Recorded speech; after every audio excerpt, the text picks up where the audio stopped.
श्री राम मित्रों, आज का जो प्रसंग है वो मैंने गीत गोविंद से लिया है, जो गीता प्रेस गोरखपुर द्वारा जारी की जाती है। दुष्ट कुमार और तपस्वी। जातक कथा है, पूर्व समय में वाराणसी में राजा ब्रह्मदत्त राज्य करते थे। उनके दुष्ट कुमार नाम का एक पुत्र था। उसका स्वभाव बहुत खराब था। बिना गाली दिए, बिना मारे वह किसी से बात ही नहीं करता था। उससे सब लोग इस तरह डरते थे कि जिस प्रकार कोई खाने के लिए आए हुए पिशाच से डरेगा। वह किसी को भी अच्छा नहीं लगता था। एक दिन वह अपने साथियों के साथ नदी में जल क्रीड़ा करने के लिए गया। उस समय जोर के बादल घिर आए और चारों ओर अंधेरा छा गया। उसने नौकरों से कहा, आओ मुझे नदी के बीच में ले जाकर नहला दो।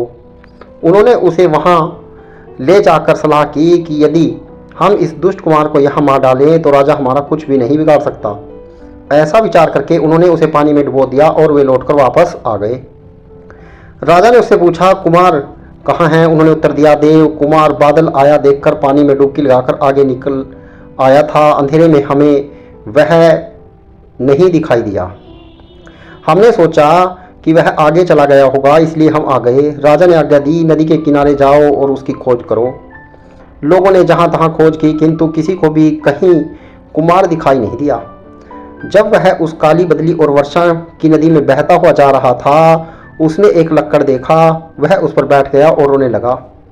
कुछ समय पहले वाराणसी में रहने वाले एक सेठ ने नदी के किनारे 40 करोड़ धन गाड़ा था। मरने के बाद वह उस धन के लोभ से उसी के ऊपर सर्प होकर उत्पन्न हुआ। एक और सेठ ने उसी के पास 30 करोड़ धन गाड़ा था। वह भी वहीं चूहा होकर उत्पन्न हुआ। उनके रहने के बिलों में वर्षा का पानी घुस गया था, इसलिए वे भी बिलों से निकलकर तैरते हुए उसी लक्कड़ पर आ बैठे जिस पर राजकुमार बैठा था। उस लक्कड़ के एक सिरे पर सांप और दूसरे सिरे पर चूहा बैठा था। उसी नदी के किनारे एक समेल का वृक्ष था। उस पर एक तोते का बच्चा रहता था। वह वृक्ष भी पानी द्वारा जड़ से उखड़कर उस नदी में गिर पड़ा।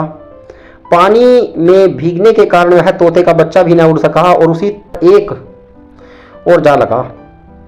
इस प्रकार वे चारों जीव इकट्ठे बहते जा रहे थे। बोधिसत्व बुद्ध भी उसी समय अपने पहले जन्म में काशी राज्य के एक ब्राह्मण कुल में पैदा हुए थे। वे बड़े होने पर संन्यास लेकर उसी नदी के मोड़ पर कुटिया बनाकर रहते थे। उन्होंने आधी रात के समय जब वे टहल रहे थे, उस राजकुमार को जोर से रोने का शब्द सुना। वे सोचने लगे, मुझ तपस्वी को देखते देखते इस पुरुष का मरना उचित नहीं है। मैं इसकी जान बचाऊंगा। वे उसे धीरज देते हुए लक्कड़ के पास पहुंचे और उसे एक सिरे को पकड़कर एक ही झटके में उसे किनारे पर पहुंचा दिया। फिर कुमार को उठाकर किनारे पर बिठाया। पीछे सर्पादि को देखकर उन्हें उठाकर आश्रम ले गए और उनके लिए आग जला दी। उन्होंने सोचा कि सर्प आदि जीव दुर्लभ हैं, इसलिए पहले उनके शरीर को सुखाया। पीछे राजकुमार के शरीर को सुखाकर उसे भी स्वस्थ बनाया। भोजन देते समय भी पहले सर्प आदि को देकर पीछे उस फल मूल लाकर दिया। राजकुमार ने सोचा, यह बनावटी तपस्वी मेरे राजकुमार होने का ख्याल न करके इन पशुओं का सम्मान करता है, और वह भी बोधिसत्व का वैरी बन गया। कुछ दिन बाद जब उसके शरीर में ताकत आ गई और नदी की बाढ़ उतर गई, तब सर्प ने तपस्वी को प्रणाम करके कहा, बनते, आपने मुझ पर बड़ा उपकार किया है। यदि आपको धन की आवश्यकता हो तो मैं अपना गाड़ा हुआ 40 करोड़ धन आपको दे सकता हूं। आप अमुक स्थान पर आकर दीर्घ कहकर पुकारना। ऐसा कहकर वह चला गया। चूहा भी उसी प्रकार यह बताकर कि धन की जरूरत होने पर अमुक स्थान पर खड़े होकर उंदूर कहकर पुकारना चला गया। तब तोते ने तपस्वी को प्रणाम करके कहा, बनते, मेरे पास धन नहीं है। यदि आपको लाल चावल की जरूरत हो तो अमुक स्थान पर आकर सुआ कहकर पुकारना। मैं अपने रिश्तेदारों से कहकर हिमालय से अपने आप उगा हुआ बहुत सा चावल मंगवा कर दे सकता हूं। यह कहकर वह भी चला गया, किंतु मित्रद्रोही राजकुमार ने सोचा कि इसने अपने पास आने पर मरवाऊंगा। वह अधिक कुछ न कहकर बोला, बनते, मेरे राजा होने पर आप आना, मैं आपका अच्छी तरह से सत्कार करूंगा। यह कहकर वह भी चला गया। कुछ समय बाद राजकुमार राजा हुआ। परीक्षा करने की इच्छा से बोधिसत्व पहले सर्प, चूहे और तोते के पास गए। वे सब अपनी चीजें देने लगे, पर इन्होंने उनसे कहा कि अभी ठहरो, और वे उस राजकुमार की परीक्षा करने चल दिए। उस समय वह एक सजे हुए हाथी पर बैठकर बहुत से सेवकों के साथ नगरी की सैर कर रहा था। उसने बोधिसत्व को आते देखकर सोचा, यह धूर्त स्वामी मेरे पास मुफ्त में खाने और रहने के लिए आ रहा है। इससे पहले कि यह अपने उपकार को बताए, मुझे इसका सिर कटवा देना चाहिए। उसने अपने आदमियों से कहा, मालूम होता है यह नकली तपस्वी मुझसे कुछ मांगने के लिए आ रहा है, इसे मेरे पास मत आने दो। और पकड़कर पीछे से बाहें बांधकर चोर रास्ते पर पीटते हुए नगर से निकाल दो तथा वध स्थान पर ले जाकर इसका सिर काटकर शरीर को शूली पर चढ़ा दो। उन्होंने निरपराध महात्मा को बांध लिया और चोर रास्ते पर मारते हुए वध स्थान की ओर ले जाना शुरू कर दिया।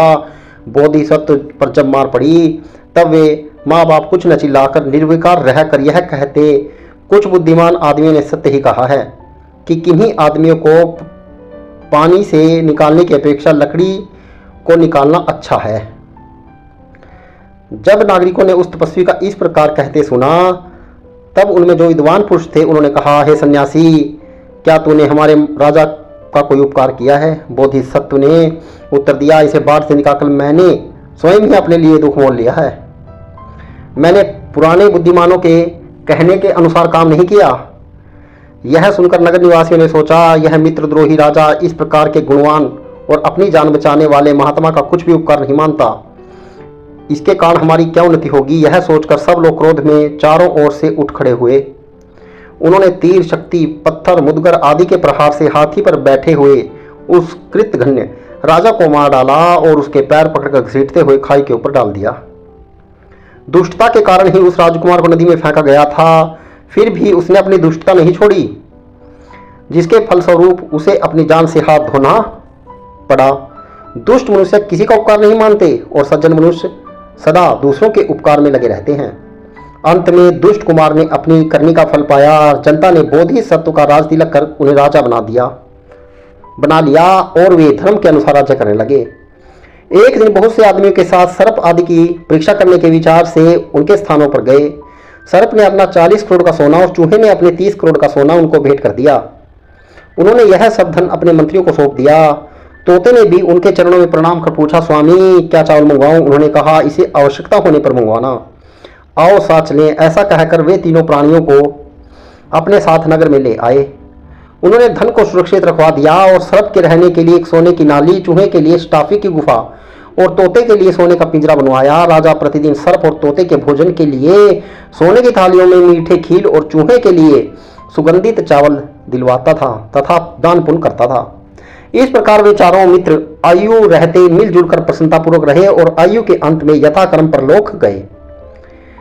मित्रों, इस कहानी से हमें शिक्षा मिलती है कि मनुष्य को हमेशा अच्छा कर्म करना चाहिए और दुष्ट व्यक्ति कभी भी अपनी दुष्टता नहीं छोड़ता है।